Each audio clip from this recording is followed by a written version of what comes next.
नवरात्रि का पूरा समय उतना ही अद्भुत माना जाता है जितना कि गंगा जल की हर एक बूंद। दोस्तों, नवरात्रि का पर्व मां दुर्गा को समर्पित है। इसे शक्ति का महापर्व भी कहा जाता है और नवरात्रि के दिन जितना ज्यादा हो सके सारे कामों को त्याग कर अगर कोई भक्त विशेष तौर से माता रानी को प्रसन्न करने में लग जाता है तो उसकी कुंडली के बारे न्यारे हो जाते हैं। साक्षात माता रानी उसके जीवन में प्रवेश कर जाती है और मां लक्ष्मी का उसके घर में आगमन हो जाता है। इसी वजह से नवरात्रि का विशेष महत्व रहता है। इसी तरह से नवरात्रि के समय में बताया जाता है कि जिस प्रकार आप अच्छे कार्य करके माता रानी को प्रसन्न कर सकते हैं, तो दूसरी चीज है कि इस दिन कुछ कार्य ऐसे हैं जिन्हें करने के लिए कतई मना किया जाता है। इन चीजों का अगर आप नवरात्रि के दिन पालन करते हैं तो परिवार में खुशियां रहती हैं, अन्यथा आपको दुख की प्राप्ति भी हो सकती है। आज हम आपको बताने वाले हैं कि कितना भी जरूरी क्यों ना हो जाए, कोई आपसे इन चीजों को अगर उधार मांगे तो नवरात्रि के पावन अवसर पर भूल कर भी ये 4 चीजें कभी किसी को ना दें, अन्यथा आपके परिवार में कंगाली देखने को मिल सकती है। माता रानी क्रोधित हो सकती है, माता लक्ष्मी आपके घर का त्याग कर सकती है, वो रुष्ट हो जाएंगी। दोस्तों, आज के समय में उधार देना या लेना हर व्यक्ति के जीवन में जरूरी सा हो जाता है। कोई किसी को उधार देता है तो इस बात के लिए कि उन्हें उनके जीवन में अच्छी चीजें वापस प्राप्त हो सके, तो इसकी वजह से उधार देते हैं। तो कुछ व्यक्ति सामाजिक सरोकार निभाने के लिए उधार देते हैं। लेकिन दोस्तों, क्या आप जानते हैं, खास तौर पर नवरात्रि के दिन आप अगर ऐसा करते हैं तो आपके जीवन में कंगाली विद्यमान हो जाती है। इसलिए से कम नवरात्रि के दिन तो ऐसा ना करें। और दोस्तों, बात करते हैं सबसे पहली चीज की। नवरात्रि पर सबसे पहली चीज तो यह है कि माता रानी से जुड़ी किसी भी प्रकार की कोई चीज आप किसी भी व्यक्ति को उधार ना दें। जैसे कि माता रानी से जुड़ा किसी भी प्रकार का फल, माता रानी से जुड़ा किसी भी प्रकार का वस्त्र और माता रानी से जुड़ी पूजा की सामग्री आप भूल कर भी किसी को उधार या फिर दान के तौर पर भी कभी ना दें, क्योंकि माना जाता है कि अगर आप इस प्रकार की सामग्री दूसरे व्यक्ति को दे देते हैं तो आपके घर से माता रानी दूसरों के घर चली जाती है और आपको वो नहीं प्राप्त हो पाता जो माता रानी नवरात्रों में आपके लिए करने वाली थी। तो सबसे पहले आपको इस बात का ध्यान रखना बहुत ही जरूरी है। दोस्तों, इसी तरह नवरात्रि के पावन दिन को धन प्राप्ति का सबसे बड़ा दिन भी कहा जाता है। माता रानी साक्षात आपके घर के अंदर आगमन करने के लिए आती है, तो इस बात का ध्यान आपको जरूर रखना चाहिए कि नवरात्रि के दिन भूल कर भी कोई व्यक्ति आपसे उधार धन मांगने के लिए आता है तो आपको उसे उधार पैसा नहीं देना चाहिए, और नवरात्रि के दिन आपको किसी अन्य व्यक्ति से उधार भी नहीं लेना चाहिए। ऐसी मान्यता है कि नवरात्रि के दिन आप जो पैसा उधार देते हैं या लेते हैं तो वो धन कभी लौट कर नहीं आता, बल्कि इस समय धन देने वाला और लेने वाला दोनों कर्ज में डूब जाते हैं। आपके ऐसा करने से माता लक्ष्मी आपका साथ हमेशा के लिए छोड़ देती हैं। दोस्तों, वहीं नवरात्रि पर माता रानी को पान सुपारी चढ़ाने का तथा लौंग अर्पित करने का महाविशेष दिन माना जाता है और माता को खास तौर पर लाल चीजें चढ़ाई जाती हैं। इस बात का ध्यान रखें, नवरात्रि के दिन माता को चढ़ाने के अलावा कोई व्यक्ति एकदम सुबह सुबह के समय आपसे पान का पत्ता या फिर लौंग, दूध, दही, छाछ या फिर संध्या काल के समय उधार मांगने के लिए या फिर ऐसे ही मांगने के लिए आ जाता है तो आपको भूल कर भी किसी अन्य व्यक्ति को नहीं देना चाहिए। अगर आप माता रानी को चढ़ाने के अलावा कोई ऐसा काम करते हैं तो मान लीजिए आपके घर की लक्ष्मी दूसरों के घर चली जाती है और साक्षात माता दुर्गा के क्रोध का आपको सामना करना पड़ सकता है। दोस्तों, अगर आप किसी व्यक्ति को गिफ्ट देना चाहते हैं या फिर गिफ्ट के तौर पर कोई चीज है देना चाहते हैं तो खास तौर पर नवरात्रि के दिन भूल कर भी आपको किसी को भी अपनी पहनने वाली घड़ी या फिर आपको बाजार से नई घड़ी खरीदकर आपको नहीं देना चाहिए, क्योंकि हर व्यक्ति के साथ उसका समय अच्छा या बुरा चलता रहता है। इसीलिए आपको घड़ी किसी से लेनी भी नहीं चाहिए। अगर किसी व्यक्ति का समय अच्छा है या आपका भी समय अच्छा चल रहा है और अगर आप किसी अन्य व्यक्ति को अपना समय दे देते हैं तो आपको आने वाले समय के अंदर अच्छे परिणाम देखने को नहीं मिलते हैं। इस बात का आपको जरूर ध्यान रखना चाहिए। दोस्तों, इसी तरह नवरात्रि के पवित्र त्योहार में कुछ चीजें ऐसी होती हैं जो आपके घर की सुख समृद्धि से जुड़ी होती हैं, तो ऐसे में वो चीजें आपको किसी को भी उधार नहीं देना चाहिए, वो भी संध्या काल होने के बाद। जैसे कि कोई आपसे शहद, चंदन तथा गंगा जल, दूध, दही या फिर उधार पैसे भी मांगने के लिए आता है तो जब सूर्य उदय होता है, नवरात्रि की सुबह सुबह या फिर सूर्यास्त हो जाता है, तब ऐसे में इन दोनों समय में आपको घर की समृद्धि दूसरों को भूल कर भी कभी नहीं देना चाहिए।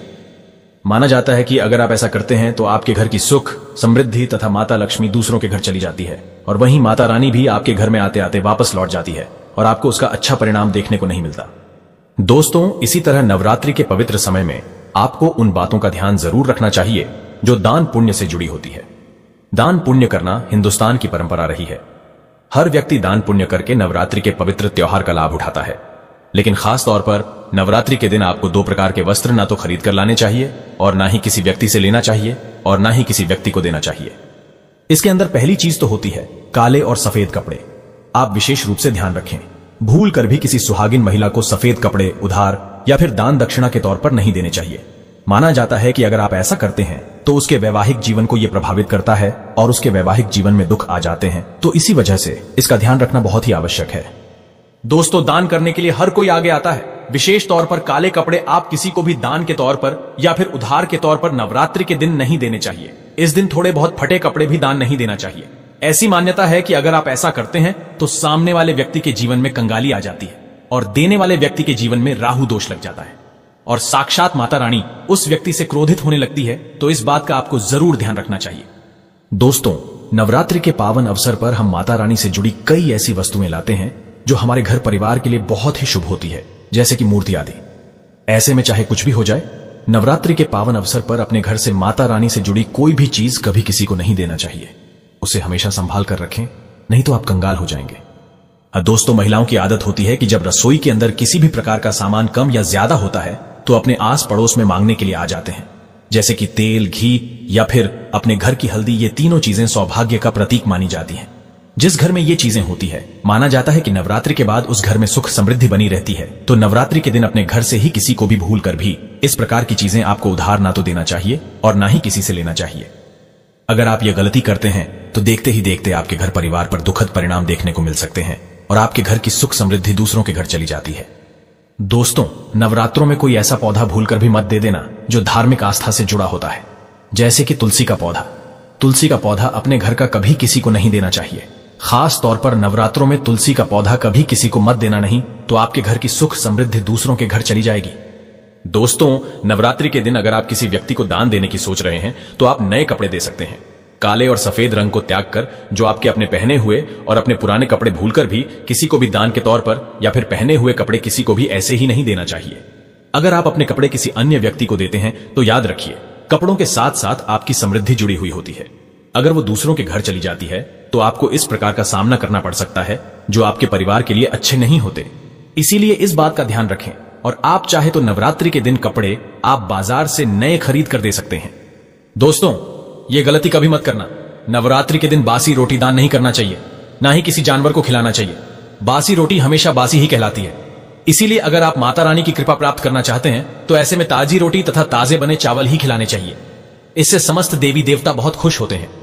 दोस्तों, नवरात्रि के दिन सुहागिन महिला की माता लक्ष्मी से जुड़ी चीजें आती हैं जो सुख समृद्धि को बढ़ाती हैं और यही चीजें माता लक्ष्मी को आमंत्रित करने का कार्य करती हैं। तो ऐसी चीजों से जुड़ी हुई कोई भी वस्तु आपको किसी भी महिला को नहीं देना चाहिए। सुहागिन महिलाएं विशेष तौर से ध्यान रखें कि आपके माथे पर लगाने वाला सिंदूर तथा गले में धारण करने वाला मंगलसूत्र और तीसरी चीज अपने पैरों में पहनने वाली पायल और चौथी चीज पैरों का बिछुआ और चूड़ियां भी जो सुहाग का प्रतीक मानी जाती है। ये 5 चीजें किसी भी सुहागिन महिला को भूलकर भी ऐसे ही चाहे आपकी बहन ही क्यों ना हो पहनने के लिए नहीं देना चाहिए और ना ही किसी अन्य महिला की पहनने के लिए आपको लेना चाहिए। इस बात का ध्यान रखेंगे तो निश्चित तौर पर आपको इसका प्रभाव देखने को मिल जाएगा और देखते ही देखते माता रानी की विशेष कृपा भी आपको देखने को मिल जाएगी। दोस्तों, नवरात्रि के दिन अपने घर का मोर पंख कभी किसी को ना दें, नहीं तो आपके घर की सुख समृद्धि दूसरों के घर चली जाएगी। माता रानी की चौकी पर मोर पंख अवश्य लगाया जाता है, बहुत ही शुभ और मंगलकारी माना जाता है।